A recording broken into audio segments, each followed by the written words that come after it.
আজ সকালে রান্না করতে করতে দেখলাম গাছে অনেকগুলো টমেটো পেকে গেছে। টমেটোগুলো তো তুলতে হবে আমাকে, নাহলে টমেটোগুলো সব বাঁদরে এসে যা খুশি তাই করে বলবে। ভাবলাম দুপুর দিকে টমেটোগুলো তুলে নেব, কিন্তু দুপুরে ভাত খাওয়ার পর ঘুমিয়ে পড়েছিলাম। তারপর মনে পড়লো গাছে তো অনেকগুলো টমেটো পেকে গেছে, টমেটোগুলো আমাকে তো তুলতে হবে। তাই ঝপ করে মাথাটা ছাড়িয়ে নিই। মাথা, জানো তো আমার না অনেক চুল উঠছে। তোমাদের কারো যদি চুলের কোনো কিছু ওষুধ বা সিরাম জানা থাকে তা আমাকে একটু প্লিজ জানিও।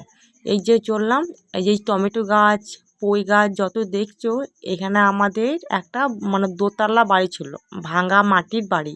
সেই বাড়িটা জলের অবস্থায় পড়ে গিয়েছিলো। সেইখানে অনেকগুলো গাছ লাগিয়েছিলাম, টমেটো গাছ, পালং শাক, পুনকা শাক, তারপর কি লাগিয়েছিলাম, মটর গাছ। কিন্তু কি কপাল খারাপ, তাই গাছগুলো একটাও হয়নি।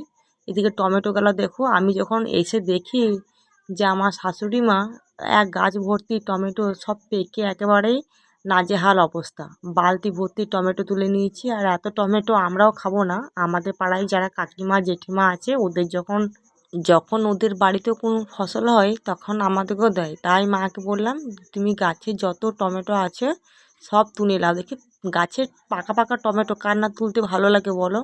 আর টমেটো গাছে এত টমেটো ধরেছে, আর অনেক টমেটো যেন মাটিতে পড়ে নষ্ট হয়ে গেছে। দেখো কত টমেটো পড়ে রয়েছে। আর টমেটো এমন একটা কাঠি যদি ঠ্যাক দেওয়া হয় খুব ভালো হয়, না সেই টমেটোগুলো গাছ থেকে নিচে পড়ে সব টমেটোর গোড়াটা যাবে পচে। আর এইগুলো লাগিয়েছিলাম পুঁই, এই পুঁইটা খেতে এত মিষ্টি।